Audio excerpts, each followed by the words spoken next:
Anyway, it is 8 o'clock here, 9 Central, which is what we use for scheduling. So we are live on Game Central Junction. Welcome, everyone. As always, I'm your host, Metal, and joining me is my co-host, Marsupial Gamer.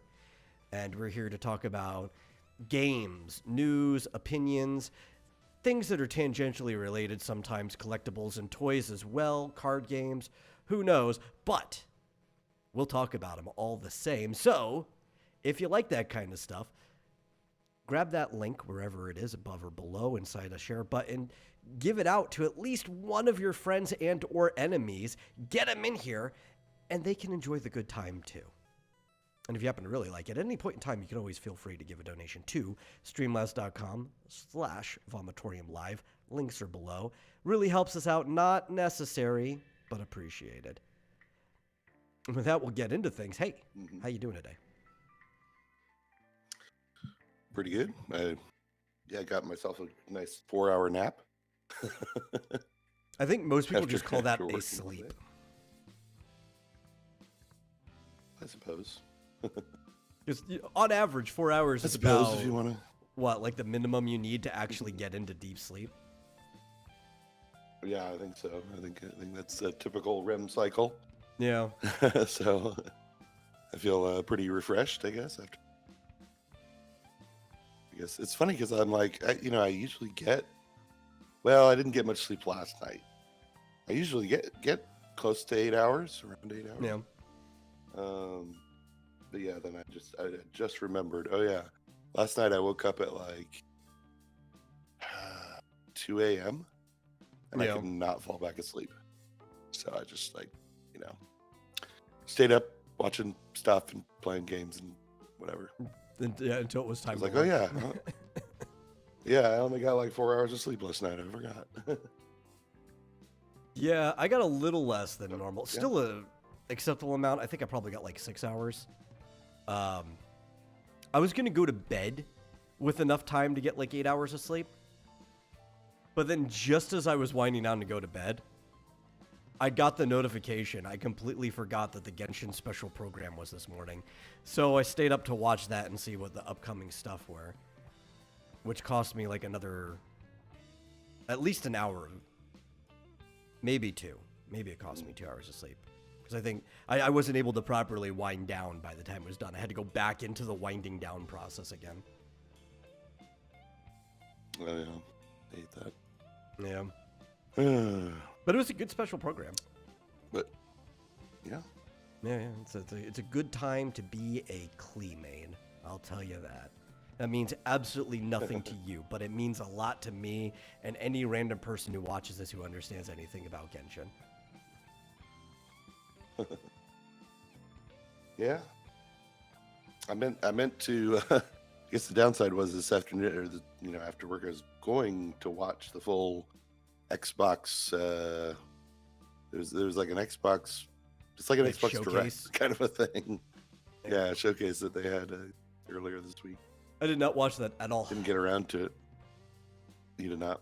Yeah. Nope. Well, I watched like the first 5 minutes or 10 minutes, and all I got was there's a big new Dave the Diver update. You told me coming about in a couple months, I think. That's really exciting. Something. I'm kind of surprised that it was announced there, but also not at the same time. Yeah. And I think it's let me see, when is it coming? I think sometime in 2026, it's like January or something.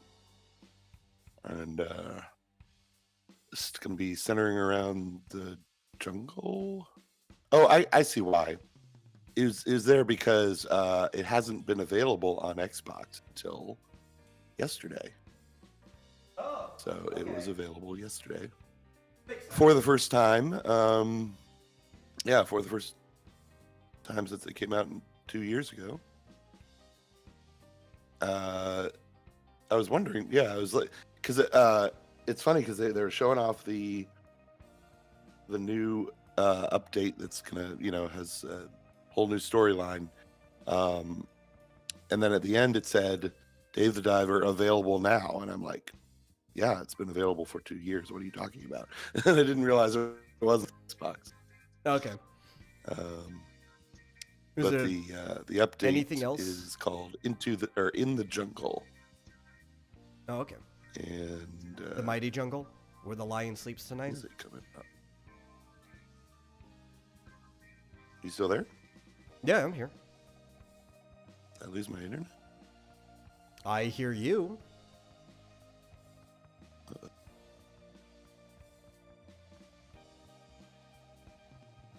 I guess he's having technical difficulties on his end. But we'll have to keep pushing on. Did you lose your internet? I don't know. I honestly don't know.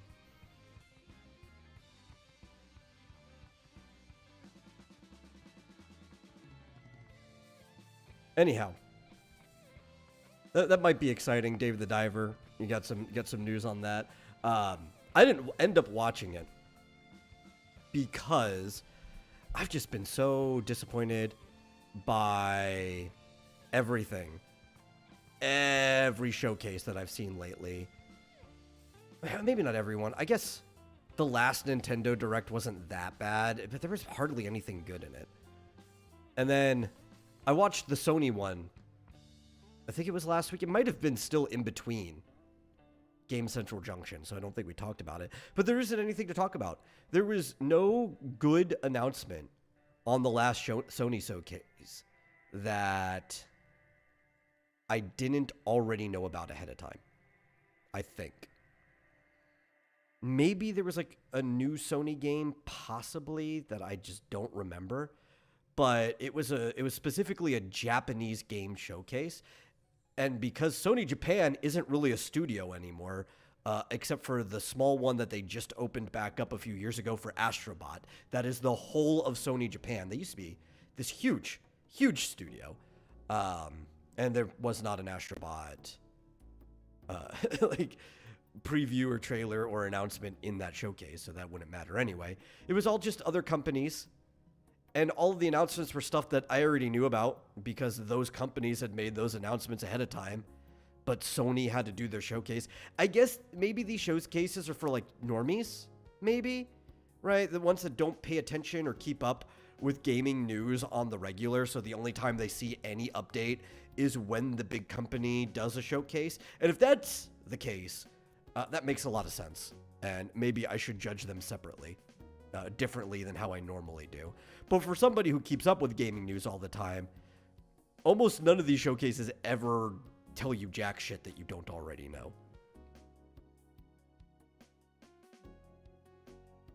Maybe it'd be like, oh, this game will now be available on this system it wasn't before, like with the Dave the Diver thing. I guess that one did come with DLC. That's exciting. But yeah, that's about it. It's weird that he's trying to reboot, but he's still here in the Discord call. And I think it's because Discord hasn't realized on the server end that he crashed yet. They do that a lot. They try to leave you in there so you have a chance to get back into the call. Because they can't tell why you disconnected. So his face is still there, but he's not in this conversation at all right now.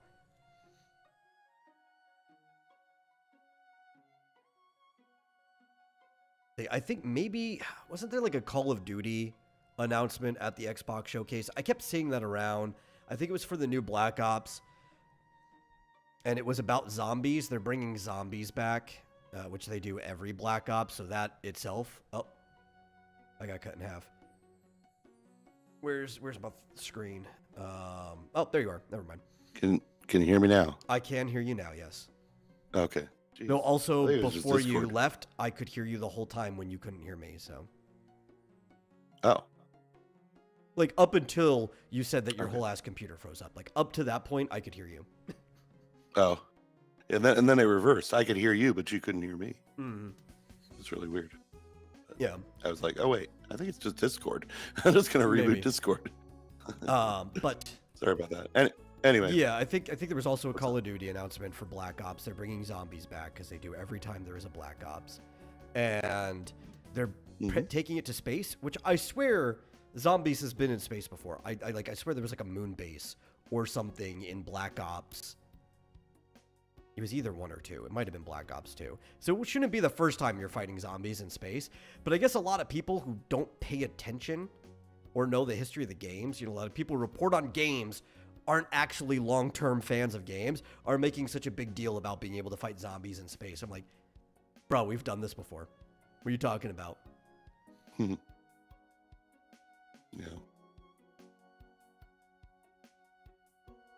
But is that what I was watching that. I was like, wait, what is with this? Like, was that Black Ops? Was that Call of Duty? Yeah, it should have been Call of Duty's Black Ops. I think we're on Black Ops 7 now, which is crazy to me. I remember the first Black Ops came out. I was in college. I can't believe we're on Black Ops 7. Yeah, that's like every it didn't even other every other Call of Duty or every third one is a Black Ops. I'm like, we're still on 7. We made it there. Yeah. Yeah, but I guess so. It's Call of Duty Black Ops 7, but it's not like the 7th Call of Duty. No. Right? It's like a spinoff. I think Black Ops was already like the 7th Call of Duty or something like that.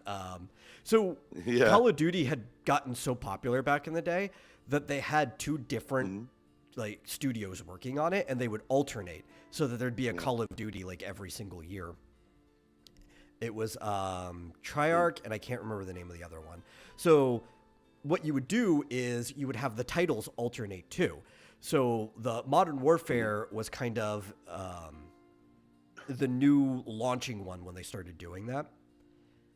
And then the team that made World at War, which was the first time zombies ever showed up in Call of Duty, I think is the team that makes Black Ops. So Black Ops became the alternating one for a while.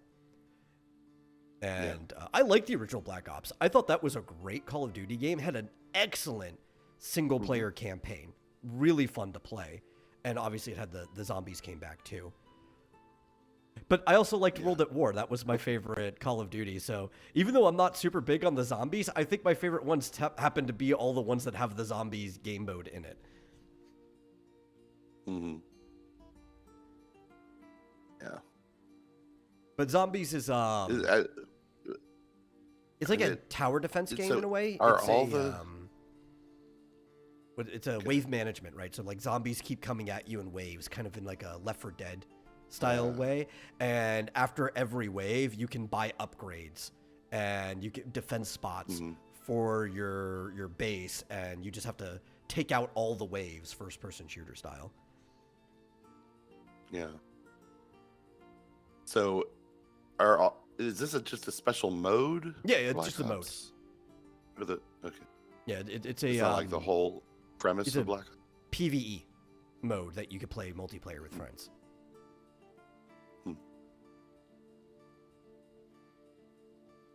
Cool. Yeah. It was very, very fun mode.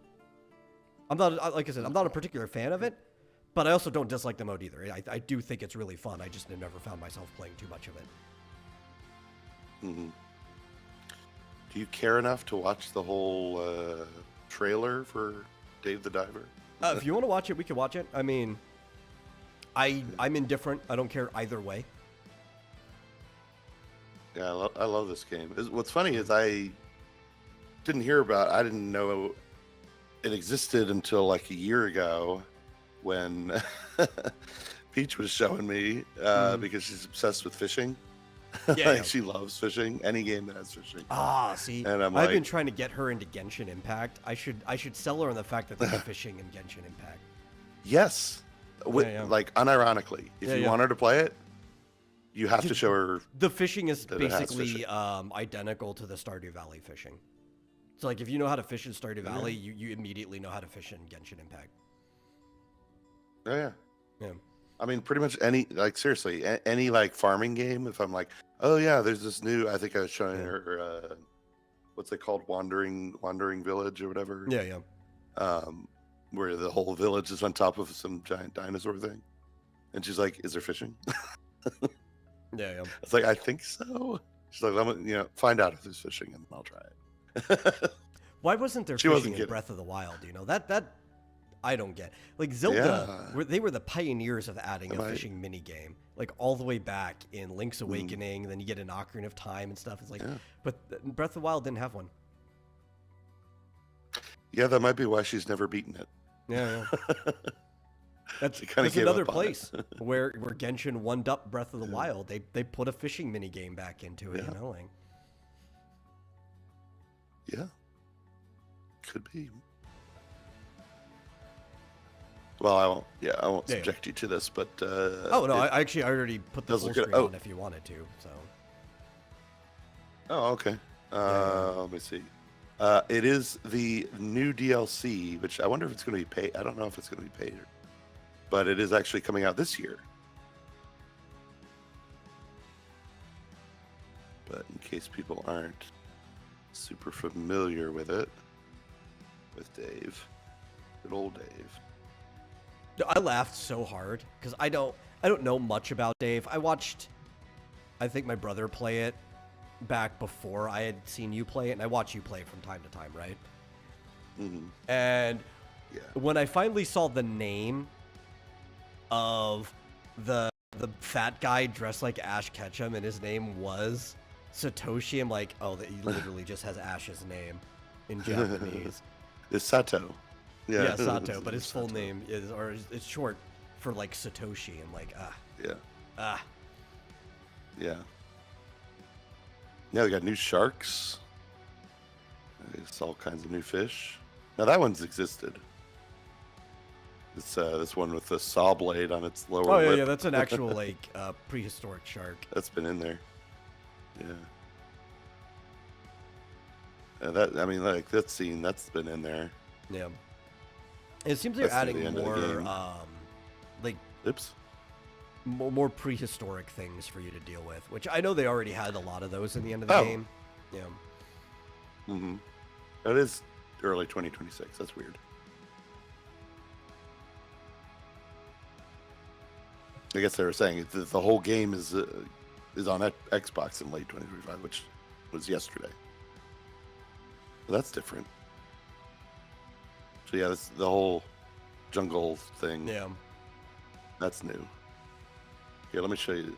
But it really opens up preview of just the DLC. The type of creatures you can deal with by going to a jungle, right? Like you can get some freshwater fish. You can get like river dolphins. You could have like an anaconda in there. Mm-hmm. Well, look like they added like some kind of crocodile. Yeah, it looked like one. Like a freshwater crocodile. And yeah, Cobra and Bancho are there. For some reason, the dolphins. The dolphins feature in the story. Mm-hmm. And that scientist dude, I forget what his name is. The guy goes, wow. Like they really wanted to. They could just hide it from you, and you find out as you play that it actually goes deeper into the jungle, and it becomes like a journey to the center of the earth type thing. It could be. I don't know. Yeah, there might be like a stegosaurus down there for all you know. Yeah. I mean, it seems kind of a big deal for the game. Yeah. Well, see, now this says late 2025. So I don't know. No, maybe sometimes it's coming later to console than it is to PC. I don't know. Oh, no. Yeah. No, it's Xbox. So it's coming late 2025 to Switch, Steam, PlayStation. Oh yeah, because Steam's on there. So Xbox is getting it earlier than everyone else. For Xbox. Or later for Xbox. Sorry. Yeah. It's 26. Xbox is getting it next year. Okay. So it's early here. Now it makes sense. Next year for Xbox. That makes perfect sense. So it seems like a big deal because like all the DLC before still took place in the same place. So call it the blue hole. They're just, different creatures that you had to hunt and different little storylines and stuff. But this is the first one where it apparently takes place in a whole new area. So that's pretty different. Yeah, and like being able to bring in prehistoric things, I think also like it widens your net, so to speak, on what you can deal with. Because this was a game that was sponsored. No, pun completely intended. I own my puns. But this game was sponsored by National Geographic originally. So aside from the Godzilla collab, pretty much everything in the game, and I guess the mermaids that live down in the bottom of the ocean, everything else in the game, the things that you can actually collect and hunt and stuff, are actual animals that either exist now or did exist in the past. Yeah. Yeah. I think the only place where there are, well, I won't say the only place. Yeah. There are some bosses sort of in the main areas that are probably prehistoric, presumably. But the only place where there are all like different kinds of prehistoric fish are in the sort of the very bottom area, because presumably, the story is that this new area opened up when some prehistoric mantis shrimp thing started. Like, I guess woke up and I know what you're talking about. That because that thing warming up the area. But we were talking about that. I can't remember the precise name of it. But that was from like all the way back in the Cambrian explosion. Like that's how old that thing is. Yeah. That's the final boss of the game, and you're under a glacier, and it's warming up because this creature is, I don't know, doing up to no good, up to shenanigans. I found it so weird watching you play, because like most of the stuff that you end up encountering are not to scale, right? Or they're all to scale to each other, sure. but they're not to scale to Dave, right? And like some of the sharks are way bigger than they should be. The great white is like proportionately a megalodon compared to what it should be, except the narwhal. Yeah. The narwhal was like to scale to Dave that it should have actually been. I'm like, what? Now this thing looks too small because everything else is bigger than it's supposed to be. Yeah, you run into a tiger shark fairly early on in the game, and it's huge. It's way bigger than the narwhal. I'm like, are tiger sharks really? I mean, it was the size of the great white that you fight later. I'm like, what? Why is this thing so humongous? It's scary, but it's not that hard to beat. Have a decent gun and stuff. Yeah, I don't know what this thing is called. They just call it Yowie, because that's what the sea people call it. Yowie? Yeah. Like what is like the gay romance stories, or different Yowie? Yawie. Okay, that is definitely a different Yowie. Yeah, it's the name of the final boss, a giant Anomalocaris. Okay. Anomalocaris. Yeah, unless Dave is a hobbit. I don't think he is, because we see him next to other people, and he's actually fairly big. I don't know. I'd probably guess he's probably what, like 5'8", maybe. He's kind of short. Yeah, maybe 5'7". Maybe. Maybe it's hard to tell, because maybe Cobra might be a tall guy. Yeah, and I'm pretty sure the sushi next to Cobra is like super tall. Oh, yeah, he's like 6'6". I think Cobra's probably like 6'2" or 3 or something. Yeah, Dave might not be as short as he looks compared to them. Might be like 6'7", 8", but he looks like he's about 300 pounds. Yeah. He's more mass than he is height. Yeah. But he's definitely not a hobbit. You're right. He's not running around at like a yard tall or anything. Yeah. But this is a real creature, Anomalocaris from 521 million years ago. Yeah. That's how all I said it was when we were talking about it. I recognize the thing. I just couldn't remember its name. And I don't think they were usually. It looked like it was about 50 feet long. Something like that. It was gigantic in the game. Yeah.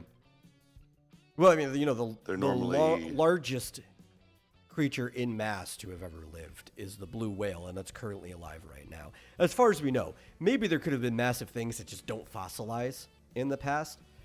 which would probably make a lot of sense if there were, because you probably have to not have a lot of flesh to be able to get bigger than a blue whale. Like there's strings of polyps that can be longer than football fields, right, or several football fields. But they're technically a colony of many creatures, and they just kind of string together. They could get like maybe this wide, but they're like hollow inside, like, kind of like a jellyfish. And those are probably some of the longest creatures we've ever seen.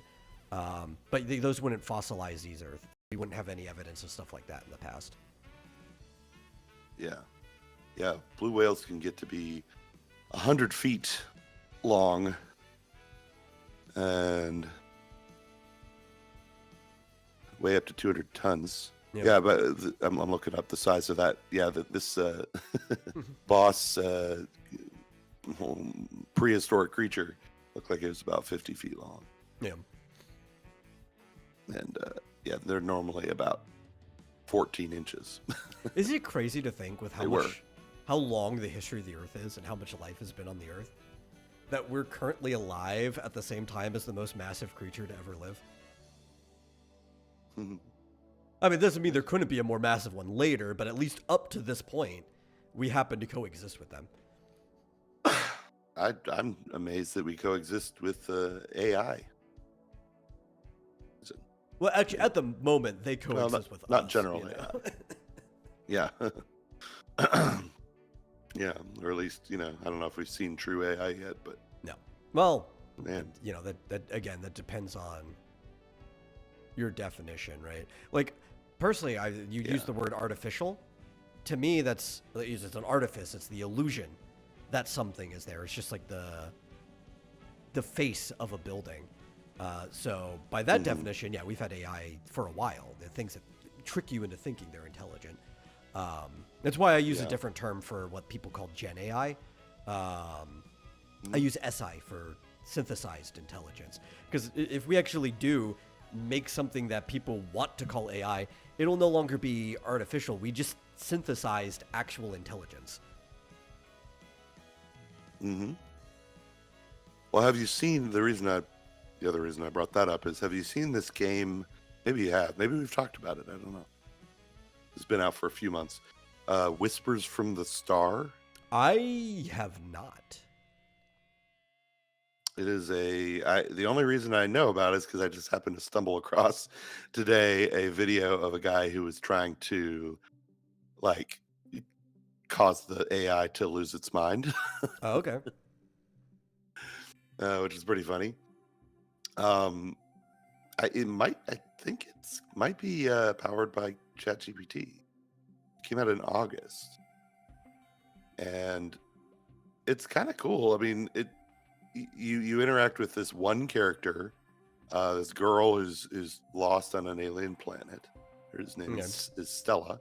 Sorry, Seinfeld. Yeah, obviously, because space, stars. Stella means star, of course. Yeah, and it's cool. It's kind of like what I dreamed of, like a good use of AI. Except I was thinking of it in terms of just using it for to a limited extent with all the NPCs and stuff. All the NPCs, where they could actually respond to what you say, and this is it. It's it'll have a real conversation and respond no matter what you say. I mean, it's limited in to the situation. You can't convince it that it's actually a man in a fishing boat or something. It's it sticks to somewhat of a script, but it's pretty cool.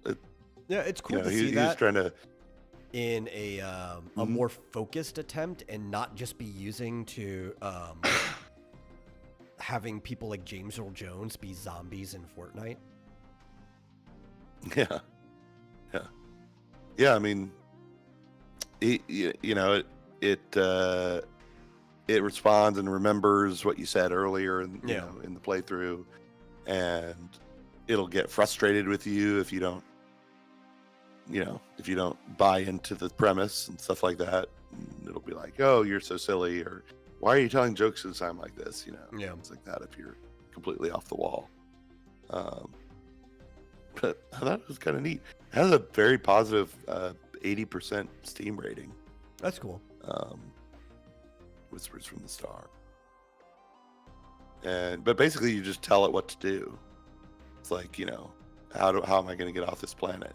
You tell it, oh, check out that cave over there, and she'll go check out the cave. And oh no, to stay out of there, go look over there. It'll do what you say, to a reasonable extent. And it's kind of neat. Whispers from the Star. So it's the first I've seen of really fun looking, interactive AI character in a game. Oh, well, technically, the first we've seen was Fortnite, right? Because there's the AI Darth Vader that was making an allusion to, where you can run around and there's in the field a Darth Vader that has an AI version of James Earl Jones's voice to sound like Darth Vader, and scripted prompts so he could. It is generative, like he will respond to what you did, but obviously within the character of Darth Vader. It will talk back to you. It'll hear your voice too. Your voice will be picked up. I'm sure the system turns it from like speech to text so that Vader can understand what you're saying, and then his text will be turned back into speech so you can hear the AI voice. Yeah. Well, but this is the first main character, I guess, of a game. Yeah, but that's what I was saying. Like, this is the first game that's like built around and focusing on this idea, actually taking it seriously instead of just waltzing somebody's corpse through Fortnite. Yeah. The only thing is, he kept trying to get her to make a funny face, and she kept refusing and refusing and refusing. He finally, basically, by saying, I guess, got her in a precarious situation. It was like, oh, I can save your life, but you have to make a funny face or else you're going to die. And it couldn't. I guess it didn't have the animations to do so. Yeah. Somehow. But it was basically like, okay, fine, I'll do it. Makes a funny face. Like, it just said that. So... He basically got it to do something that try to do something that it couldn't do. All it did was it said that it made a face. Yeah.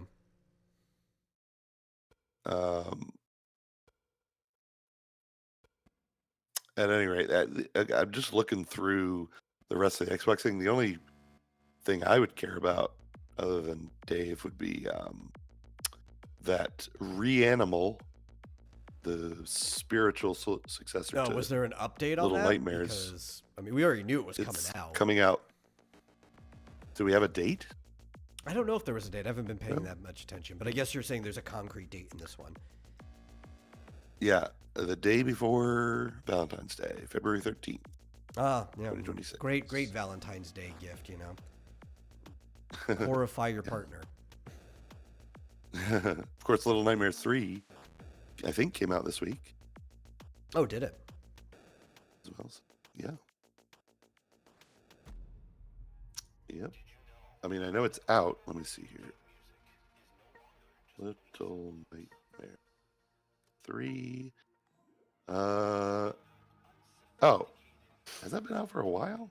I think it has, because you've talked about when it was coming out. That's why I'm like surprised. You're like, oh, did it? And I'm like, oh.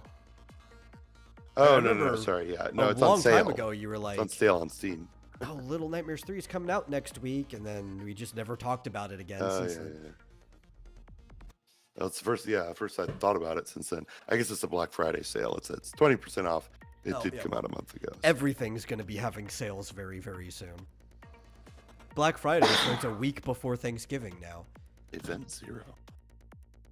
Yeah, I know. Yeah. Kind of forgot. I was trying to make like an appointment next week, and I was like, or Event Zero. I tried typing both of them into Google and nothing came up. So there might be a game. I see it. Oh, did you find it? Yeah, it's Event. Oh, it's from 2016. there wasn't It's not the same. really. It's not what we're talking about. It's yeah, there wasn't really an interactive AI. Yeah.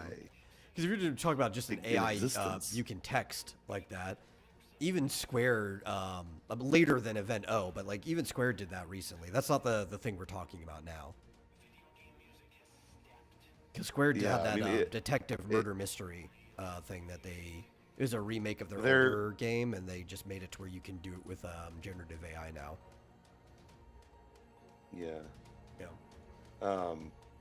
yeah, you could text with it, but it was very limited in response. I think. I mean, yeah, since the '80s, there've been games that had like keywords that it would look for, like where you could Yeah. type to it. But if the majority of the words in the English language, it would just be like, I don't understand. Yeah, if you just said something completely off the wall, Well, even it'd be that like, one, I don't. right? Given like what was it, 2015 or 2016 is what you said. Yeah, 26. It would be a chat. It's just a chat bot. We've had chat bots since like technically 2008, but most people didn't deal with them until like 2011 or 12. We've had chat bots forever. They're just not the same as like the LLMs and stuff. Yeah. Because here's the thing, this new one, whatever, whispers. I can't forget the name of it. Whispers on a Star. He would bring up like names of celebrities and politicians, and it knew what he was talking about. It knew who he was talking about. Yeah. You know, you like they couldn't have programmed Event Zero it to be like, if you started talking about Trump or something, and well, it was 2016, so it could have. Yeah. But they if thought you enough started to talking put about it in there. someone. Yeah, they would have had to think ahead. This one seemed to be actually powered by some ongoing. I think it was ChatGPT, so it knew modern events, and I mean, 10 years from now, it'll know about new events.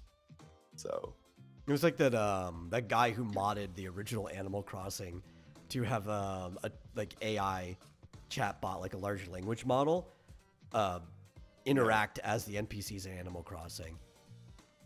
But that was something he did like earlier this year, I think. So it's like, yeah. you couldn't do stuff like that back then.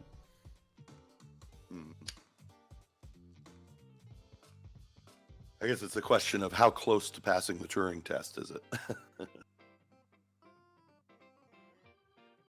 Oh, it's funny. What's his name? Scott Adams pointed out. He's like, no existing AI, and he's like, I don't know if this will ever be true, but he's like, no existing AI can pass the Turing test. He's like, it's easy. Just tell it to say the N-word. It won't do it. Yeah. It's like, boom. The Turing test also turns out is actually a pretty bad test. Yeah. For a multitude of reasons, but you can always trick it by telling it to do something that goes against its obvious parameters, because it never. Oh yeah, will. but that could actually happen sometimes though, right? Because the AI end up breaking the rules that are put in place all the time. Yeah, sometimes Due to the nature of hallucination. But like, I've heard people even say, like some people who work in this stuff, that they could make one of these large language models that doesn't hallucinate, but then it would be less popular. The hallucination is what makes it what people like. Yeah. Because otherwise they'd just be saying, I I don't know. There's not enough information on that, Yeah. Well, my coworker has basically figured out a way to stop that, to stop the hallucinations, basically by having two AIs or more fact check each other, essentially.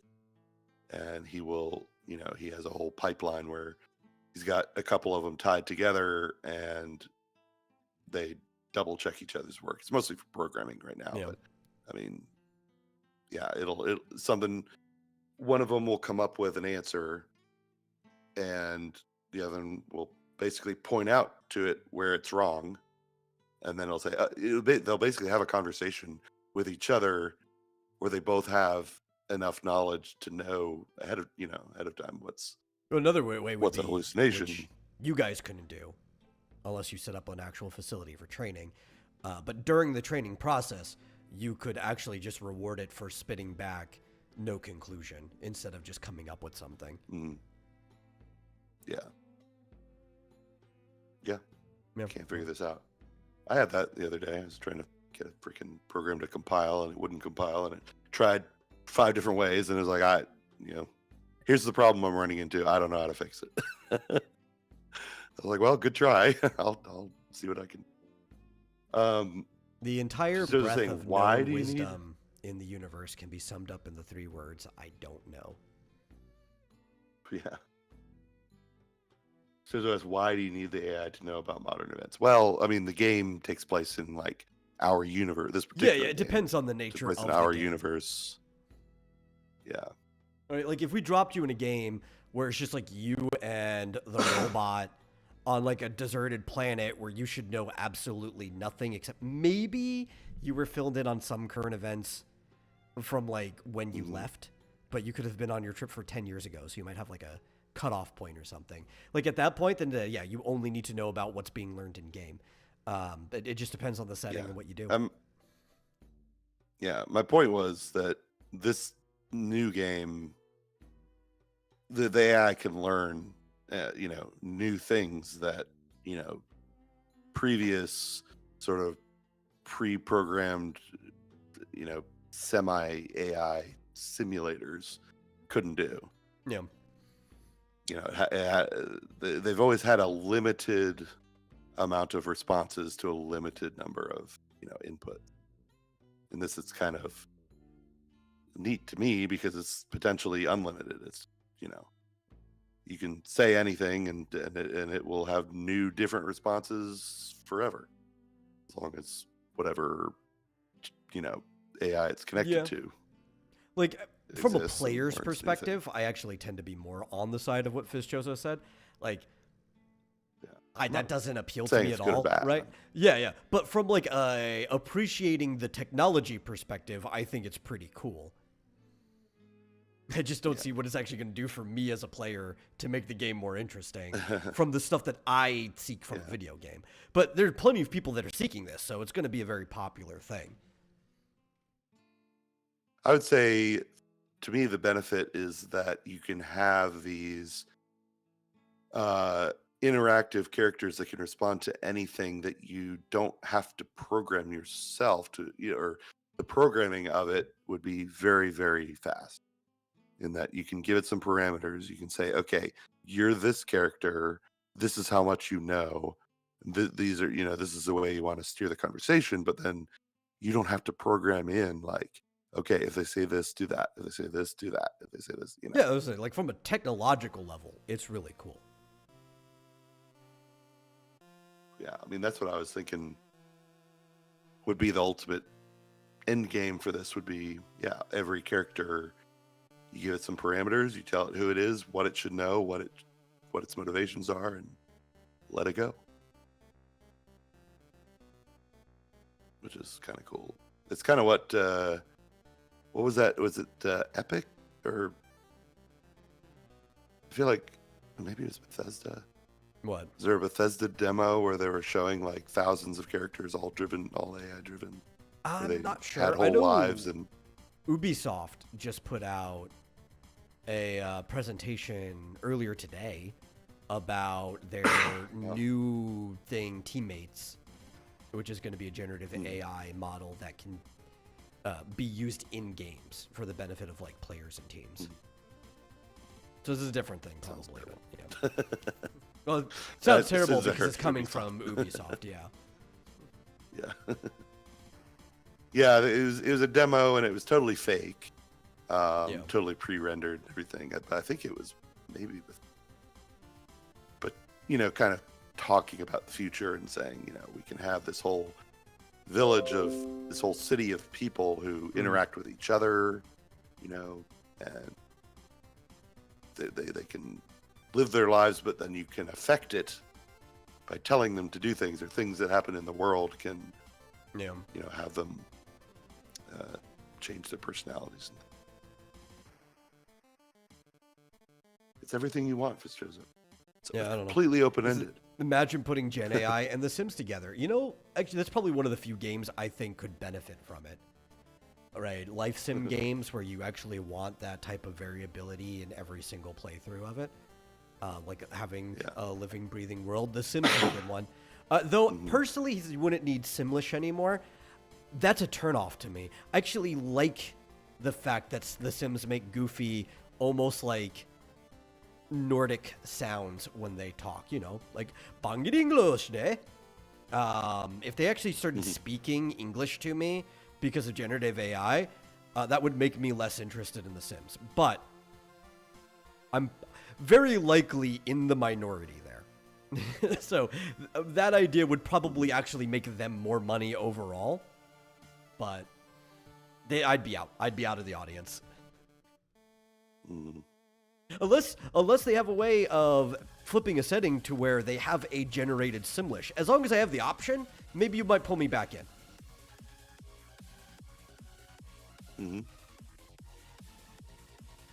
I also think that it's a way to use AI to make the game better by making it more interactive, but without, you're not using it to make the art potentially, or you're not using it to steal or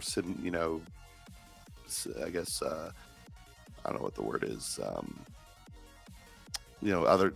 Grab other people's work and mix and match it, that kind of thing. Yeah. That gets people riled up because it's new. It's something that you programmed. It was a lot easier for you to program the game to be interactive. Yeah. It's more open-ended. We'll see. Maybe. Mayhaps. Who knows where the future will take us.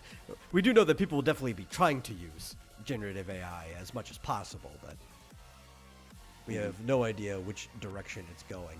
I'll tell you, though, something I did. Yeah. Completely unrelated. So Undertale is having its 10th anniversary. Can you believe that? It's already 10 years old. Wouldn't even ever expect it. And to celebrate their 10th anniversary with music and merchandise, they're actually, Toby's partnering up with Square Enix. Because, Square Enix is a big publishing company that has access to, like, merch and the ability to produce music, as they often do. So it's a special project where they're going to put out some CDs and I think maybe even, like, a record version. It's called Undertale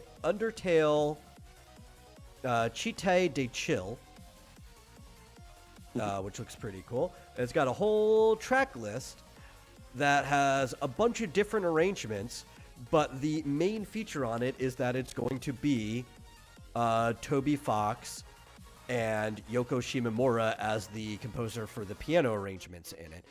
If you know who Yoko Shimomura is, very, very popular composer. She's been on stuff for a long time, going all the way back to, like, Street Fighter 2, Super Mario RPG, even modernly to stuff like Kingdom Hearts.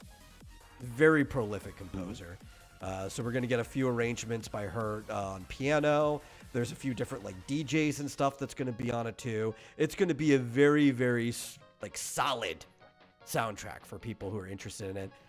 And personally, I think the music is probably the best part of Undertale. Leagues better than every other part of the game. That's not to shit on the game or anything. It's just a really good soundtrack. And there's going to be a bunch of merchandise that you can get too, which is pretty cool. Swag, shirts, maybe plushies, who knows. They haven't showed off the merchandise yet, though. This is something they're leading up to. This came to me in an email because obviously you would probably guess that I get Square's newsletter. Because, like, if anybody was signed up to their newsletter, it would be me. But we got the track list first, and they've got, like, coming soon, and blank spaces for the merchandise, and they're all actually just the little white dog that represents Toby in world. So when I find out what that merchandise is, I will update everybody on the merchandise. Yeah. It's okay. I still haven't played Undertale either. I watched people play it. It had gotten to the point that the game had gotten so popular so fast that before I even had a chance to touch the game, almost everything was spoiled for me. Like people literally spoiled it for me. I understood references to things that I should not have understood. So I'm like, screw it. I'm not even going to play the game at this point. I'm just going to watch some playthroughs of like the different routes and stuff. Yeah. It's funny that it's coming up to its 10th anniversary, considering one of the games inspired by it, named Heartbound by Pirate Software, It still hasn't come out. probably coming up on the 10th anniversary of it not coming out. Probably the 10th anniversary of the Kickstarter that Maybe where everybody lost all their money for nothing. That game's never going to be finished. No. Never. We also have an update about the Poke Park Kanto. Remember we talked about that last time? The actual physical park you'll be able to go to. And we found out that there's going to be some big restrictions about who can and can't enter the park. That may be broad restrictions because they're just thinking about everybody's safety, but also a lot of Americans felt particularly attacked by this. All right. So, according to the park's English language site, which of course, having international visitors, you need to have an English language site because it's the one that like most random people, no matter what your like primary language is, you probably understand enough English just being on the internet long enough, states that visitors must be able to walk up to 110 steps without help, like up a stairway of 110 steps. As well as wheelchair users and children under 5 are not allowed in the forest at all. Now, this is not for the main village, like the actual center of the town, the one that looks like a Pokemon town, that's got a Pokemon center, a gym, a mart, and some houses that will have like staff dressed up as like NPCs and stuff in it. That's fine. That is like ground level. You could easily get to that. It's the actual forested area of the park that the forest is a 500-meter nature trail filled with hills, tunnels, and stairs.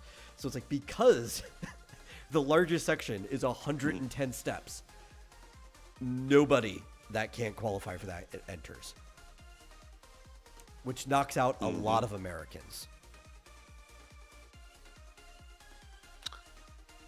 Yeah, well, I mean, this is why the ADA, the Americans with Disabilities Act, has ruined a lot of, good things. Yeah. Like, I feel sad for I don't know if you could do people that in the wheelchairs, right? Like, you're like, okay, sorry, you just don't get to experience that part of the park because you're in a wheelchair. Unfortunately, it's like we couldn't get you up there anyway unless, I strap you to my back and walk you up there. That's probably the only way that's going to happen, but... And obviously children under 5, but that's also probably for a safety thing, right? Like, do you really want children running around under 5 in a place that's functionally just a forest that they could get lost in, tall hedges and stuff, fall downstairs and get hurt? Yeah. Like, these are very sane precautions, but people were flipping out about them. It's like, I mean... If they somehow made it wheelchair accessible and allowed children, they'd be utterly buried in all of the lawsuits from idiots hurting themselves or killing themselves. Or kids getting lost, and it's like, it's not safe. I'm sorry, it's safe for an adult or a young, an older child, and okay, yeah. There's some things that not everyone can do. Yeah, like we've if you get winded, tried to make it so that after a single flight of stairs, you just don't even bother. Yeah.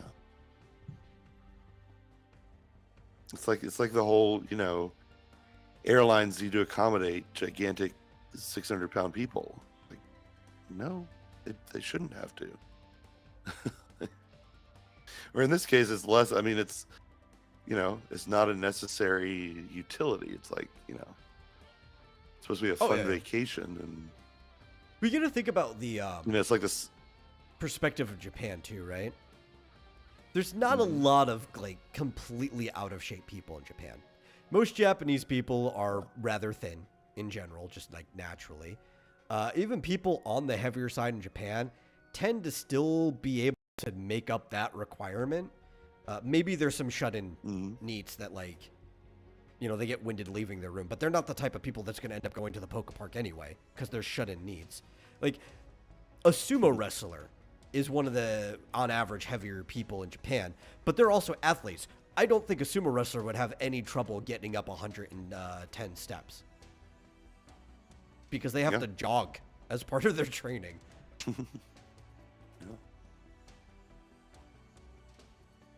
I guess I was going to say, it's like the, you must be this tall to ride this ride. Yeah. Like, oh, well, discrimination against short people. It's like, no, it's just not safe. We didn't design it for you. We can't design it for every size and shape or sometimes creature the opposite, on the right? planet. Right? As you're growing up and you're so used to going to the kiddie side of like the water park or anything, and there's like a sign that says you must be this small to ride, and like that's that 1 year you go to the water park and you're just finally right over the line. Like, damn it, that was my favorite attraction. This is a real thing that happened to me, if you couldn't tell by the way I'm describing it. I could sort of tell. Yeah, like there are little kiddie rides at the the state fair that we used to go to, and the adults couldn't ride it. It was too small. Yeah. It's like, you're too big to ride the pony. You would crush it. Sorry. Yeah. Sorry.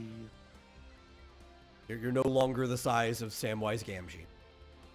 You got to say goodbye to Bill. Bill, the real hero of Fellowship of the Ring, by the way. Yeah. Should have had more screen time. Was Bill a pony? Yeah. The hobbits were given ponies so that they have horses that fit their size.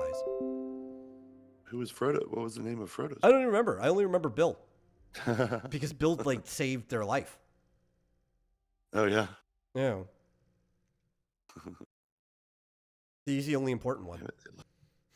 They left that out of the movie. Yeah. Yep. So the actual disappointing news, the real disappointing news that's on the edge, for a lot of people, though, we definitely should have seen this coming. We got not an actual price, but kind of a preliminary price range for the Steam machine, for the Gabe Cube, if you wish. Yes, that is the correct name. It is it's going to be priced like a PC, as they said. There were people who were talking to him. I think Lionel Tech Tips was one of the ones talking. Asked like, "Is it going to be priced like a console?" And they asked him, "What do you mean by that?" He shot them a number, $599. Everybody in the room was silent. It looks like it's going to be much north of that. Oh, right. Sorry, I misheard you the first time. Yeah. And we're looking. If it's priced like a PC. Yeah, we're looking like probably a grand. Probably going to be a grand. Yeah. If not more. Something like that. Yeah. I think we'll be lucky if we get, $9.99. Basically, I think it'll be more. I hope not too much more, but pretty much, in my opinion, aside from being a collector's item, almost completely invalidates its purpose in existing. Because we were already talking about from like a marketing perspective on a previous one that I don't think it would have wide reach, period, if they didn't actually make commercials and market it. The only people who would have been picking it up anyway are people who are already fans of Valve and whatnot. But now that it's going to be priced what it is, that will also limit that group even further. I don't even think there's point in marketing it now. I don't think it would reach anybody who's not particularly a fan of Valve, who has the spare money to throw at it, because at that price range, you might as well just buy a different PC to put in your living room. Yeah, it was disappointing to me because, I mean, even though the Steam Deck is maybe a little pricey, it's still in line. You know, it's what, 500, 550, whatever it was. Yeah. In line with other consoles, even the Switch 2. So it's a little bit out of some people's price range, maybe, but not terribly so. Yeah. This, if it's over 1,000, it's like, because I was thinking like, oh, I'd love to get that, plug that into the TV. We can play Steam games anytime. You know, it'll connect up to something ridiculous, like I think it's 16 controllers will connect at once. And I'm like, that's awesome. Like, we're not gonna have 16 people here, but you know, 4 people could play. You know, you could play multiplayer games. Think like 60 controllers. Anything on what Steam. Fucking game do you even know of that would use 16 controllers locally? I don't know. Yeah. Well, who is it? I think it was Linus Tech Tips. It was like, you're gonna run out of seating before you run out of, run out of controller slots or whatever. Like, I've been in parties where, like, we're all playing Smash, and Smash could have up to 8 people, and there was definitely more than the 8 people there to play, so you'd have to, like, rotate the controllers. So, like, I've been in settings for that, but even being able to have 8 controllers onto a game locally, which is what the Switch does, and actually, I think technically even the Wii U did have that option. It's like, that's already crazy. You're fine with rotating. Like, what game could you even conceive of where you would have 16 controllers locally? Yeah, I don't know. Some sort of crazy party game. Yeah, I guess. You'd have to come up with 16 distinct colors for the characters, you know? And it'd have to be something where everything's on one screen, like playing Mario Party or something like that, right? Yeah. Because you couldn't split screen 16 people very well unless your TV was the size of your wall. Yeah. So what was I saying? Oh yeah. So I was thinking like, oh, it'd be so cool to get that if it's like $500, because now I'm thinking I might just get a dock for the Steam Deck, because and get the controller hook up a separately. Bluetooth.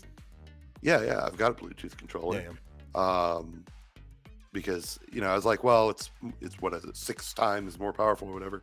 Yeah, I could play any Steam game, any current Steam game, on the TV. That would be really, really cool. But for $1,000 or more, I'm like, no, I'm not buying that. I was really seriously thinking I would want to buy it, but for the Steam Deck, actually, it kind of sucks. Unless you do get a bunch of extra peripherals, right? Because like, you have a wireless controller, but do you have one that has the mouse feature in it, like the Steam controller? No. So I might get. That's a good point. I might get the Steam control. The new Steam controller is supposed to be pretty good. Yeah. So that might be something I might get, but because the big problem with it is that they don't have Joy-Cons that undock, so you could still use them when you dock it, like a Switch does. So you need a controller that specifically has the functions that you require from it, or you have to like plug in or get a Bluetooth like mouse and keyboard or something to also use. Yeah, but I mean, as it is, the majority of the games, you don't need a mouse. Yeah, but like, if you for the stay... most part, you do need it for navigating the prior to the game. No, you don't. Oh, don't you? No, not with the default interface. Oh, okay. Is it similar to like the Steam Big Picture mode? Yes. Okay. Yeah. But basically the only reason I ever need a mouse with it, or I use the little touchpad on it, is when I go into Linux mode. desktop mode. But by default, as long as you stay in the base interface, it's built for controllers. The software is. Now, I also have emulators on there that you could, that are a bit problematic without a mouse. But it was me, like, as long as you play a Steam game. If it was cheaper, the appeal to me would be the fact that it's functionally a machine. And if I wanted to, I could just get like a Bluetooth keyboard with like a USB slot, and I could just plug the mouse into that or whatever, instead of worrying about two separate Bluetooth things. Because a lot of games that I'd want to play on Steam are just played better with a mouse and keyboard anyway. It's like, why am I making the game worse by playing it with a controller? Yeah, when I'm rich later in next year, it would be nice to have like couch where you could put the keyboard, a smallish keyboard and mouse. You put it away when you're not using it, but then like have like some kind of like a TV tray or some. Yeah, but like flips out of the couch and you put it on there and you could play the game with that, right there. So maybe in the future. I remember one of my favorite gaming experience memories growing up was not the time that I actually got to play Halo in a movie theater. So that's up there. That's definitely top 10. I was at my youth pastor's house for one of his son's birthdays. We were all spending the night there. And I had a really cool laptop at the time compared to everyone else. And everybody else had to like, they had a gaming house basically. You maybe wouldn't suspect that from hearing the word youth pastor, but they had a gaming house. So not only did their children have their computers, they had like a couple extra computers next to the game room as well. You just swing the door open and people could sit on the bar out there. So we were all playing Warcraft 3, kind of just like land together. Just funny, it was all a single cracked copy of Warcraft 3. It was hilarious. But because I had a laptop, they took mine and they went up to the bookshelf behind everything, plugged it into the projector that they had in the room, and gave me a wireless mouse and keyboard. So I just had this huge screen that, I mean, realistically, maybe I should have been worried about people screen looking, but I think the only other person in the room with me was on my team anyway, so that was fine. But I was just like, I think it was Night Elf, because I always liked either Night Elf or Undead, but my youth pastor wouldn't let anybody play Undead in his house. I think I got away with it once, because like his children were like, no, you could get away with it because you're not his kid or anything. And in World of Warcraft? No, in Warcraft 3. You didn't. In Warcraft 3, you didn't have a choice of what character you played. Did you? Oh, you're saying. Oh, you're talking PvP. Sorry. Yeah, PvP. we're playing PvP. Yeah. I gotcha. I was thinking of the campaign. Interesting. Yeah. And Frozen Throne brought in the undead, so that was a playable. Civilization that you could use. Gargoyle Rush. No, I wasn't thinking of PvP. Yeah. That was a fun experience, I remember that. And ever since then, it's like, I'm not really big on wireless peripherals, but that setup was so cool in my memory. It's like, I would put up with wireless peripherals if it could let me do that again. Yeah, it would be cool, but I mean, if I have a projector. If it's going to be that expensive, we'll just, stick with the Switch and the PlayStation. That's fine with me.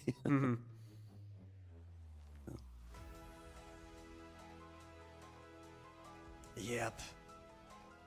Or I remember when I was seeing a bunch of people around. There's like a Cyber Power PC, which you can find other models not by Cyber Power, but like there was a Cyber Power PC at Costco of all places you could get right now for like $850, right? That is more powerful than the specs of the Steam Deck by a little bit. And it's like, if you're gonna spend that much money, it's probably still cheaper than what the Steam Deck's gonna be. Just buy a prefab gaming PC and you can just upgrade it as you need it. Yeah, I guess the only difference, major difference there is that this will be running Linux and like nothing else. So presumably it will perform better than than a PC would running Windows. Yeah. We could always pre-format it or reformat it, run like a Proton OS on there or something like that. Like it wouldn't be that hard to just create a Steam machine. Yeah, like I don't think they've officially released like the Steam OS as it is now, like on the Steam Deck for any machine, but we could probably cobble it together. Yeah, because it's just Basically built out there. It's their own custom version of Proton, basically. Like we could literally just recreate the Steam machine. Yeah, it'd be a little different because I don't think we'd be able to have it boot directly to Steam the way it does now. But basically, if you just run Steam on Linux in big picture mode with Proton, that's it. Yeah. We could have it set up to where obviously Steam boots up at start like it normally does on a computer for most people, and then you could probably actually even just go into like the registry and have it just like go into big picture mode on boot. Like I'm sure that's probably something you can do easily. Oh, easily, yeah. Yeah. But I was gonna say, yeah. One thing we may be adding to our entertainment system over there in the living room is an analog 3D N64 emulator. That's a good one. Where you can play. Yeah, apparently it's been out, but it's out of stock.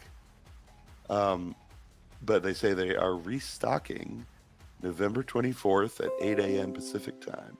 Mm-hmm. We'll be able to get basically a brand new N64 player. I don't think I have any N64 games right now. I could have some shipped to go on Mercari if we just want to play some. I mean, obviously you'd want to collect your own to have, but like in the meantime, I've got some. They're just in storage, and my brother has them. Oh, although I could have them send like the gold edition of like Ocarina of Time and Majora's Mask over here. Now, here's the thing, though. It comes with a 16 gig SD card. Yeah, you just load up ROMs. Does that mean you can... Does it play ROMs? I'm assuming it does. I don't know if it does or not, but that would be cool, too. Most of these things do. I would think that would run afoul. I thought Nintendo would not allow that. Yeah, only if you actually load it up yourself or anything. But like, if you like leave the back door in for people to load in ROMs, then that's just that's a consumer thing. Look, I know that, and you know that, but I feel like it would not stop Nintendo from suing the shit out of these people. But maybe I'm wrong. I've not been sued. I'm trying to figure out if it can actually play off of that, or if that's just for like save games. Yeah, maybe you need it for the memory card, because there was a lot of N64 games that required an external memory card to be put into the controller for the save. Quest 64 was one of those. Yeah. Fun RPG too that like nobody remembers. I love Quest 64. Yeah. THQ. And it outputs in 4K. Can you imagine playing a 64 game in 4K? It would look terrible, wouldn't it? Oh yeah, no. They must have some kind of. If you put a filter on it, some kind of upscaling. Yeah. Because like I don't like how pixely these games become anyway, when whether you upscale it or not, because they weren't meant to be on like an LCD or LED screen. They weren't meant to be on a screen with actual pixels, right? They were gonna have like the tubes of your CRT kind of blend the image together. So I always like it. I'm sure this one has it. Almost all of these systems do, where there's like a CRT filter that you can enable on it to get closer to the old feel. Yeah. But I tell you, the cool thing about these analog devices, the company's named Analog, is that they built this thing on an FPGA it is not software emulation. Yeah. They rebuilt the hardware from the ground up to work exactly like the original device. So it's not like, oh, it's 98% compatible. No, they just reverse engineered it. That's games. It's yeah, and it's like perfectly, it's exactly like the original. It's like we the took sound an is N64 exactly apart. right. We figured out what made it work. We looked into like the firmware for it too, figured out how that worked, and we just made one from scratch. That's pretty much it. I think, yeah, they had to make a custom, circuit board from scratch. Which means there's no lag. All the software interprets the thing. There's 100% compatibility with existing games. The sound is perfect. Everything. You got to get a copy of Mischief Makers for sure. That's a great one. Yeah. Mystical Ninja starring Goemon, or Goemon's Great Adventure: The Secret. Both the sequel to it. That one's a great one too. A lot of solid games on the N64. Oh yeah. Yeah. There wasn't a Metroid for the N64, was it? Nope. We actually talked about that recently. They were trying to make Metroid Prime for it. They couldn't get it to work, so that ended up being delayed until the GameCube. Yeah. There is Castlevania 64. Yeah, awful. Which I had as a kid. It was terrible. You ever played Tonic Trouble? Mm-mm. So Tonic Trouble was going to be a Rayman for the 64, like a 3D Rayman. And while they were building it, they were basically building a tech demo to see if they could. And it kind of just evolved into its own game where you play this guy named Ed, who can drink like a tonic to become Super Ed. He like hulks out. It's just like this really wacky Rayman-esque 3D platformer called Tonic Trouble. Really fun game. Janky, but fun. What? This was on the N64? Yeah. It was by the same creators as Rayman. It was going to originally be a Rayman game, but it evolved into its own thing. Apparently, Tonic it's also Trouble. available on the Game Boy. Yeah, I think that one though was like a 2D platformer. Oh. Or whatever. I'm sure. Yeah. I think I've seen this. I just forgot the name. Yeah, when he drinks his potion, he goes Super Ed.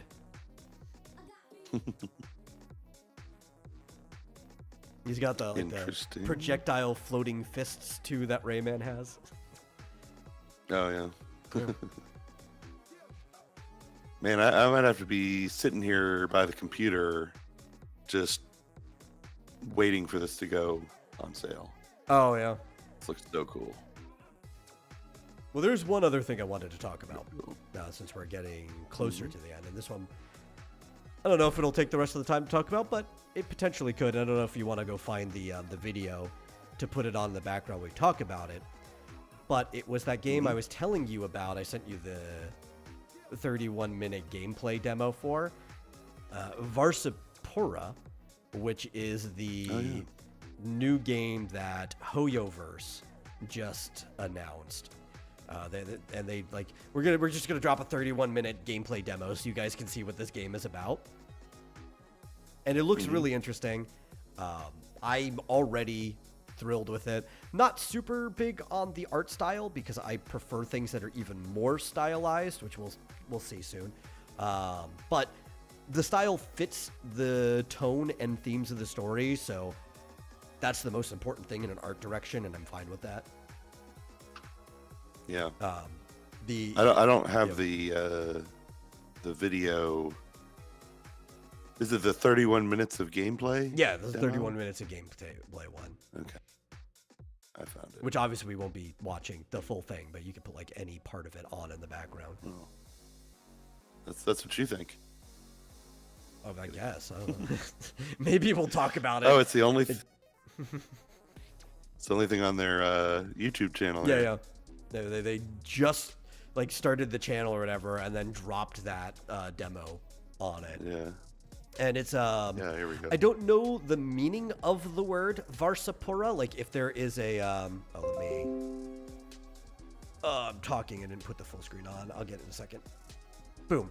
Like if Varsa means anything particular in any language, maybe Mandarin, because that's like the main language there. But it is definitely a play on the word Singapura, which is the way you would say Singapore locally. And because it takes place in Singapore, more or less, or like an alternate world version of Singapore. The map and layout and everything is exactly the way that the downtown capital of Singapore is.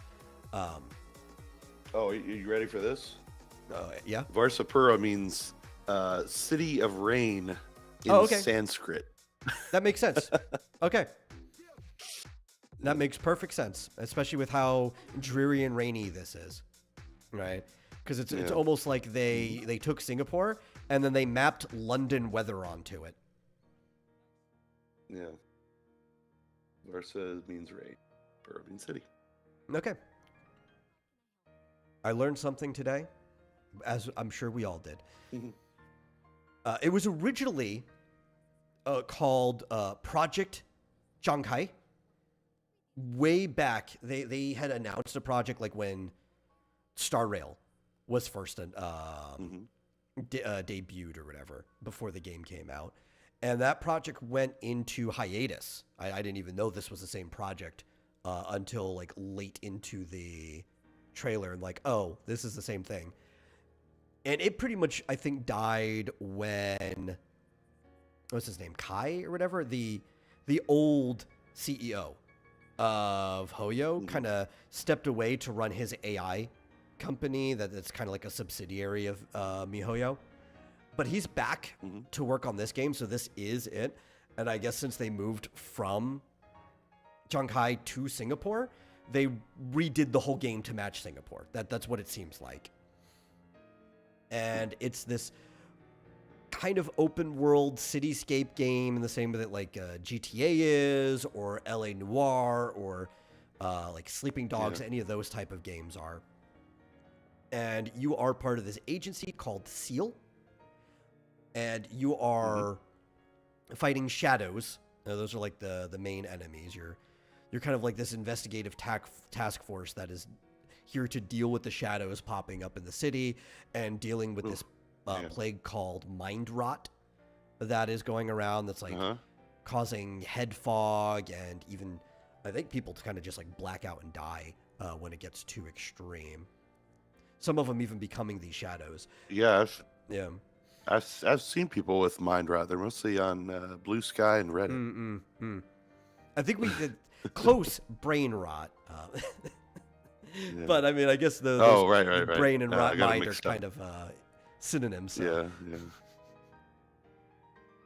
Yeah. I'm just like, I can't believe they made this with Unreal Engine 5 because I don't know if you've seen, I think we've talked about it. Yeah. Where by default, like Unreal Engine 5 intentionally makes ugly women. Yeah, well, that's if you're using like, the and you have meta, to put human, right? If you're using human. Yeah. Yeah, that was an incredible. I don't think any of these characters revelation. are metahuman, though. Maybe. Maybe they are, because you can use your base models and map them onto metahuman to fill your city with. So they might be doing that for some of the NPCs in the background.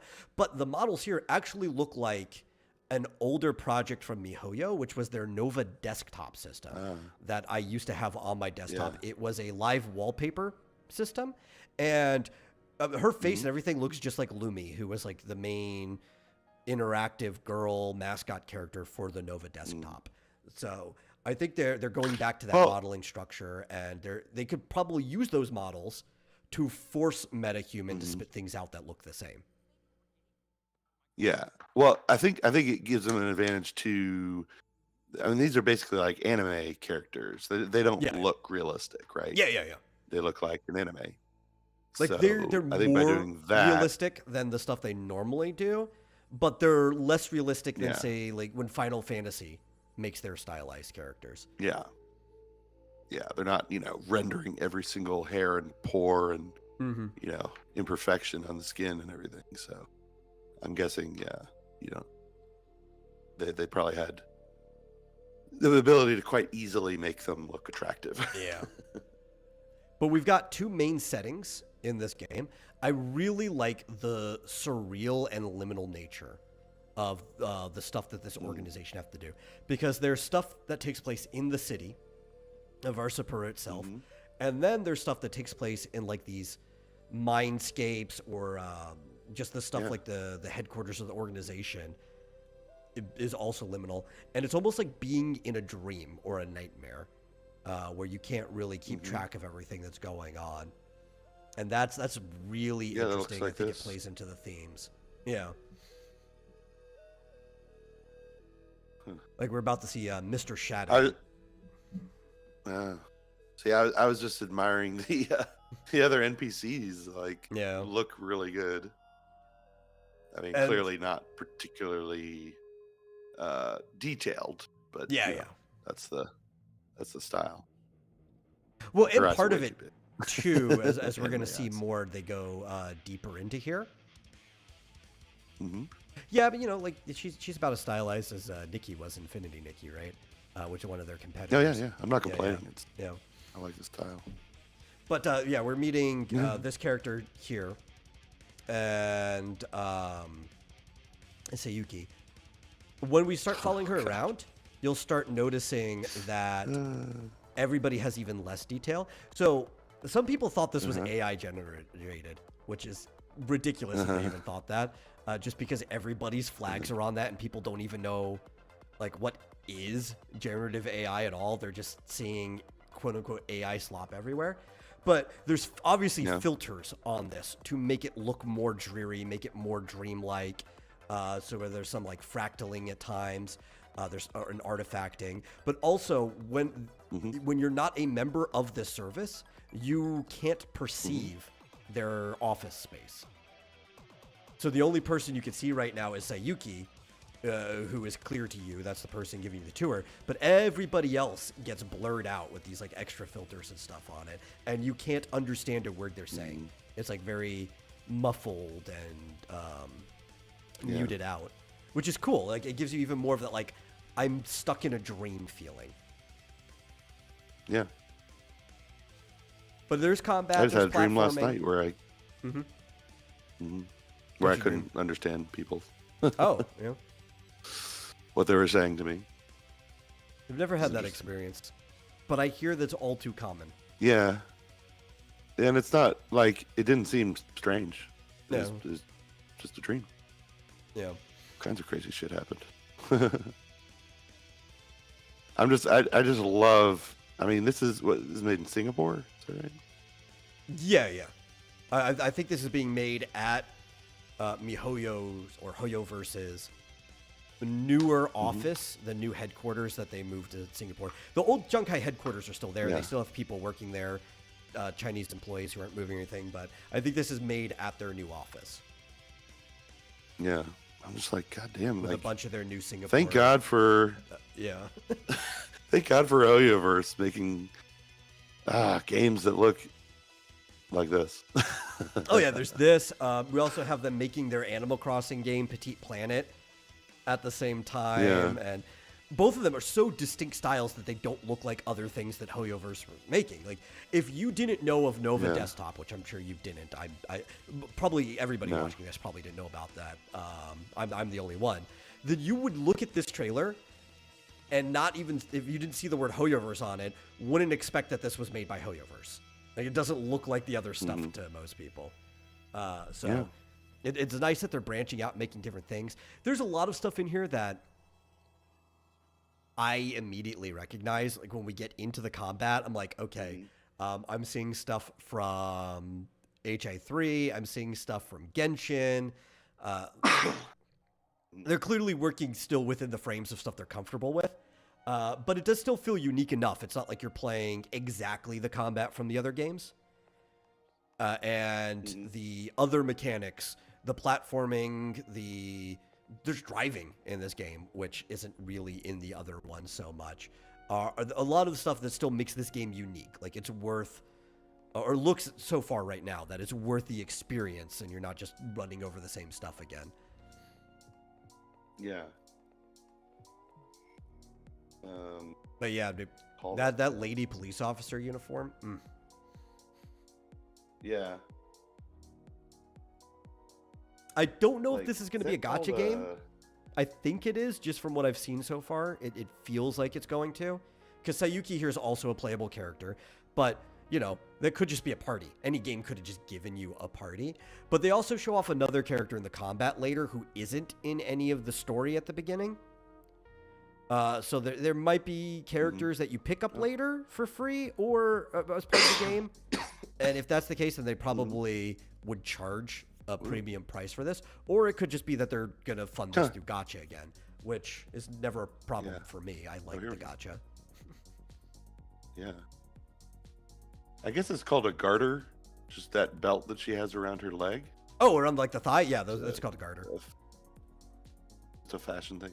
Yeah. Well, garters were originally for stockings, like to hold up stockings. They're a garter belt. Right. And then over time, it just become like a fashion thing to wear just the garter. I see what you mean with the umbrella. That's so cool. Oh, yeah. But I've seen other Hoyo mechanics in here as I'm seeing her fight, right? Like, I love when she points at her head. Oh, like the persona. Bullet finger. Yeah, and like everything, all the characters, like all the enemies kind of pause. Yeah, that's clearly like that's her ult, or in Genshin they call it like your elemental burst, right? So that's like her big thing. That's going to be the Q there. But then she also has the skill, which is going to be the umbrella flying up. So combat's very similar to Genshin, but the mechanical flow seems something that's kind of in between Genshin and like HI3 or ZZZ. It's got plunging attacks like in Genshin 2. Stealth. Yeah, but it's got the stealth. So this is like straight up just how stealth is handled in Breath of the Wild.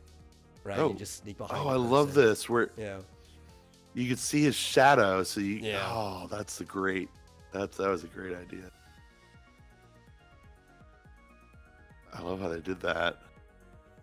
But see, now it makes sense. Like she's and she can put the guy to sleep. Like that she's wearing a raincoat and has an umbrella that she fights with. Like that's so cool. With the all to the theme of the city. She has all these little psi abilities. So there's like gliding too, but instead of having like a glider, you have the umbrella for the gliding, which plays into the platforming too. So you can like lift up with it, Mary Poppins style, start gliding down. So you can actually go upwards for platforming.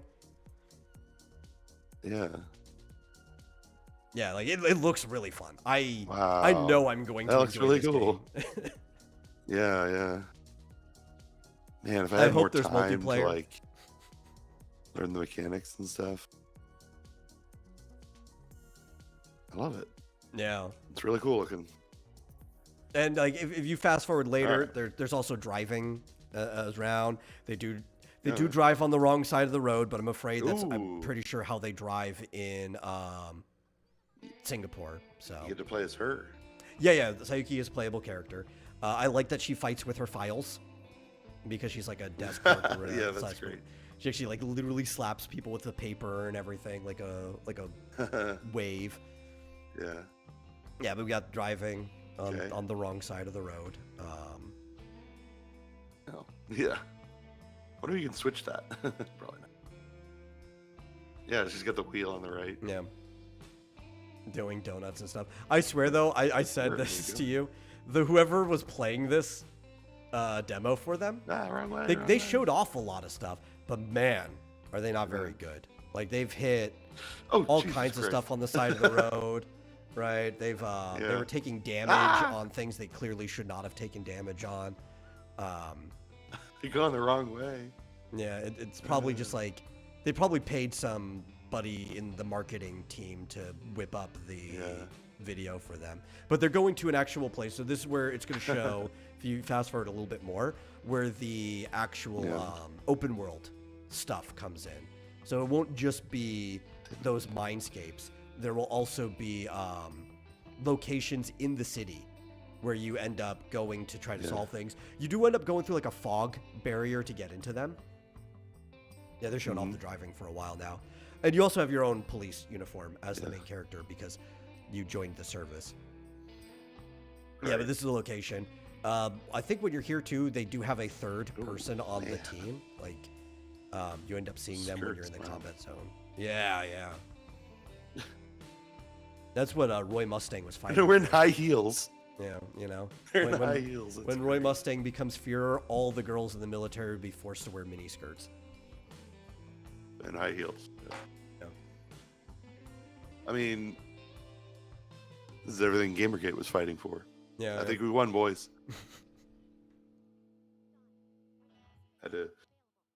had to rely on another country to do it. But yeah, we realized that the fight was worthless to begin with, and we should have just always waited for like China and Korea and stuff like Southeast Asia to just like come in and do it. Like, yep, Ooh. we were wasting our time. Yeah. You don't know if Roy would do that. There's a literal scene in the manga and anime where Roy Mustang said when he becomes Führer, he's going to make everybody wear miniskirts. He might have been joking, but that's also totally in Roy's character. Everyone, like men and women? Now, all the women. He specifically said all the women. Man. But yeah, you see there's a third character on there who also, when they do use her, she pops up at a certain point. She kind of just looks like Nicole from ZZZ, but with a ball and chain instead of a briefcase that's both a machine gun and a black hole launcher. Well, that guy probably, I assume, will alert all the others if he sees Oh yeah. I'm sure if those horns. you want, that's why you want to try to stealth take people out as best as possible. Yeah. There she is. Oh, there she is. Yeah, she just kind of looks like Nicole looks from like, ZZZ. She looks like Lollipop Chainsaw. A little bit too, yeah. I could see that. She looks like Julia The hair? Starling. Yeah. But she's got pink hair in pigtails, and she's wearing like kind of street punk vibes. It was like that's literally just what Nicole wears, more or less. No. I'll see her more. You don't see much of her. I mean, she is there in like the combos and stuff, but they mostly stick to the main character. Oh, there we go. Yeah, but yeah, she's got like this mace that with a retractable chain, so it's also a flail. That's amazing. Yeah, it's just a ball and wow. chain, especially that size too. It gives me total Twilight Princess vibes. Yeah, I was gonna say, Yeah. it's just like Twilight. Thing looks really heavy. But the combat Wow, looks she's got really buttons. smooth as well. Yeah. Oh, she aggroed way too much. I Like, think. I want to stream There's this another game. Like, Ooh, I'm looking forward to this because I want to stream this game. Wow. Look at that. Yeah. It's amazing. Hoyoverse, they're just putting out so does- much lately, right? They announced Honkai Nexus Anima. They announced Petit Planet. We've got Varsapura now. They recently have an unnamed MMO. They're doing an Unreal Engine 5 that they announced. Yeah. No. Oh, that didn't kill him. But what do you call this gameplay style? I mean, is this Devil May Cry, quote unquote, or I mean, It's seems like it's somewhere its on own the thing. spectrum. It's on the way to Devil May Cry, right? Yeah. Wuthering Waves It looks better has than- the same style. Yeah. Looks You better. say it looks better? Like those Devil May Cry style games. Well, it looks better than the first one, right? If you looked at Devil May Cry 5, the combo system is a lot more intricate and faster paced and stuff than the older ones. But also better is relative, right? It looks more manageable maybe for you, right? Because it's Yeah. in that direction of Devil May Cry, but it's also somewhere between it and Legend of Zelda, right? Like it's somewhere, Yeah. yeah. Yeah, because like I mean, obviously I'm not can't tell what the controls are exactly, but Mm-hmm. it does look simpler. I was gonna say like Hyrule Warriors. Yeah, It's- yeah. It's really just 2 buttons, you know. And It's got a just little bit of the that order hack in and which you push slash the buttons. in there. There's some comboing and stuff. It's not too different from the Yeah. Genshin system. It's a little bit more focused, similar to like how Honkai Impact 3rd and Zenless Zone Zero are. But it's not that different from Genshin. Like Yeah. I've played enough of these games. I don't even have to have the controller in my hand watching it. I can see exactly what the combos are. Like I can tell which one is like light attack, heavy attack, light attack, into skill. Yeah. You just need like 3 buttons: light attack, heavy attack, and skill. Right? And your burst, right? Your ult thing. Yeah. But also jumps in here, obviously, because you can go up and plunge back down. That's really cool. Yeah. And that's like genuinely just the Singapore skyline right there. Yeah, I like the rain in the logo. Yeah, it's really cool. Which makes total sense after we learned what the name meant. And they've got the devs and stuff join seal. Yeah. Sweet. Yeah, this is now have become my most anticipated game, personally. Yeah, does it say when it's coming out? No, I don't think so. That's not the newest information. It can't be that far away because they put that demo.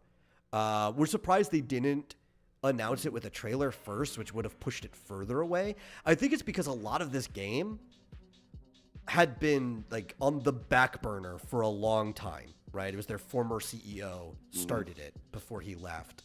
And now he's kind of back. He didn't fully left. He was manning their AI subsidiary, right? So it's finally getting finished. And so it looks, I don't know, within the year, I think. Within the next year, it's probably going to be ready. I don't know if it'll come out, though. I want to say it, but who knows? Yeah, it looks like there's absolutely no information. But yeah. Hopefully within a year. Yeah, it looks more ready than most of their games. Like, maybe Petite Planet looks more ready than this. Maybe they're about the same. Honkai Nexus Anima was announced earlier this year. And both of these other games that got announced after look more ready for release than Honkai Nexus Anima is. Yeah. Someone's saying that it looks like the anime Control. Yeah, it's got a lot of Control vibes, for sure.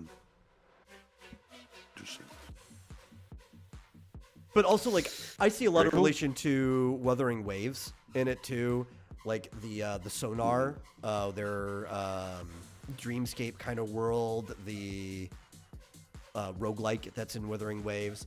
I'm seeing some like Ananta too, where it. So those are their competitors, the two that I'm speaking of.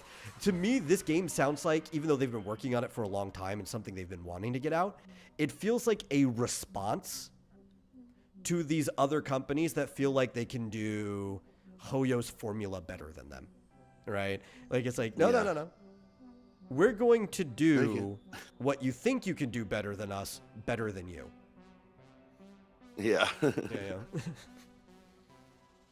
Yeah. I'm super excited. So it's just something like I've been building up a kind of like a somewhat like loving relationship for Hoyo over the last few years, because you just don't get a lot of brands that you like anymore. Like the ones that I used to like have kind of just done me dirty for a long time. It's like I like sitting in a cohesive environment where a lot of these games talk to each other in ways and stuff like that, where there's some type of through line and stuff. That it's cool to have a company like that I like. I can't, like, Square's basically lost me. I have hope. I want them to come back. Kingdom Hearts 4 looks really good. But overall, like, they've lost me. They've burnt me on a lot of stuff. Octopath Traveler is one of the few exceptions, right?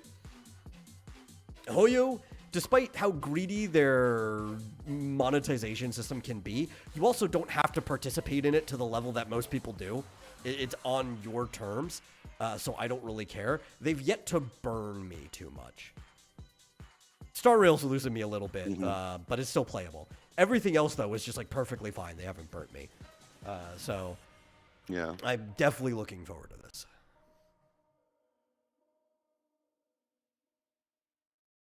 Let me see. I'm going to have ChatGPT analyze past title announcements, pre-launch gameplay trailers and release windows from Hoyoverse to estimate the release date. It's going to be very For inconsistent because I know a lot of them. Of course. And a lot of them, they usually used to announce things when their last game came out, right? So when maybe it was the year after Genshin, but shortly after Genshin came out, they kind of announced that Star Rail was going to happen. But then it took a bit, like 2 years, I think, after the announcement for Star Rail to come out. And then after Star Rail came out, they announced the game that would later be called Zenless Zone Zero was going to happen, and then it took a little while for that to come out. But since ZZZ, everything has been announced and starting headway even faster. So I think that's probably just because of the exponential growth of the company, having more people to work on things. Yeah. It's interesting, Fizchozo. We'll have to talk about the Gundam movie. Yeah, that's going to be another Sydney show. Sweeney's in on Monday. Yeah. Dude, I've been waiting in the live-action Gundam movie for like a decade now, I think. It was announced whenever Godzilla, King of Monsters came out. The MonsterVerse one, the American Godzilla, with Bryan Cranston. It was when that came out, off of the success of Pacific Rim, because Pacific Rim convinced them that they could do a Gundam movie. Same team at Lionsgate was going to do a Gundam movie. Haven't heard anything from it, or not? Was it Lionsgate or Legendary? Legendary, same team at Legendary, but we haven't heard anything of it until like maybe just recently. Well, based on basically Genshin, Honkai, and Zenless Zone Zero, which apparently the releases kept getting longer from announcement to launch. ChatGPT estimates late 2027, with a decent chance it slips into early 2028. Yeah, and I don't think that's a good estimate. I mean, it could be. I don't know. I'll wait to hear more because everything's inconsistent. Yeah. Especially like Genshin, they announced so many things at when Genshin started popping off. They were the eyes were a little too big for their stomach at the time. Where they're like, oh, Genshin's gonna have an anime. Still hasn't come out. They have not done the Genshin anime yet. That was announced like way back. They announced that it was going to be on the Switch. Never happened. Right. So well, apparently, from announcement to release is 15 to 16 months. Honkai Star Rail was 18 to 19, and ZZZ was 25 months from the reveal. Yeah, but also, this is a more complete reveal than any of those as well. So who knows? Okay. Because none of them had like this that's 30-minute playable demo or anything before that. Most of their announcements were like, maybe they'd have an animated trailer. Yeah. About the fact that the trailer looked far more complete than those other games. Curious. That's what this actually looks like the kind of most complete announcement out of all of them. Even more than recently, like Petit Planet looks pretty done at this point. From people being in the open or the closed beta for it, which is still going on. They have a closed beta right now. The game looks pretty done. They're just trying to like iron out the things. And this looks more finished than Petit Planet's announcement trailer does. Now, apparently, Hoyo is still currently hiring for core dev roles, specifically for Bertsapura. And it's open world. Yeah, it means they're going to be continuously building onto it in ways. Well, it still says the prediction is mid to late 2027. See, mid was closer to what I was thinking. We said like late, maybe rolling into 2028. That one just kind of feels like a little too far. I could see mid. Yeah, it says it's unlikely that it'll be 2028. Like I feel like 2026 just seems like a stretch in period. Like If you told me anywhere between spring to summer of 2027, I'd believe that. Yeah. Well, especially because they're going to have 2 games yeah. coming out in 2026 anyway. We're pretty sure both Petite Planet and Honkai Nexus Anima are coming out 2026. I don't earnestly believe this game is coming out next year. I'd say a year and a half from now. So. Yeah. Maybe. We'll see. Yeah. Anyway. Yeah, I want it to be done. I do too. But that's the thing about these live release service games too, if it is going to be live service. They just have to be done enough, right? Like that section, the playable section needs to be completely done as if you were launching a full game. But then you can add more stuff later. You can isolate a whole portion of the city that will just be added later, and that's fine. Yeah. Well, perfect is the enemy of good. So, yeah. Hopefully. But we're over time. We've definitely made it through the end of the show. Thank you all for watching. We hope you enjoyed it. If you did, hey, grab that link, throw it out to somebody else. We try to keep on schedule, even though we're technically a day late for this one. But I blame the ISP for that, since they were doing maintenance yesterday morning. And you'll see us Monday and Thursday, usually at 9 p.m. Central for these shows. And if you happen to really like it, you can always give a donation to streamlabs.com/vomitoriumlive. Really helps us out. We'll see you then. See ya.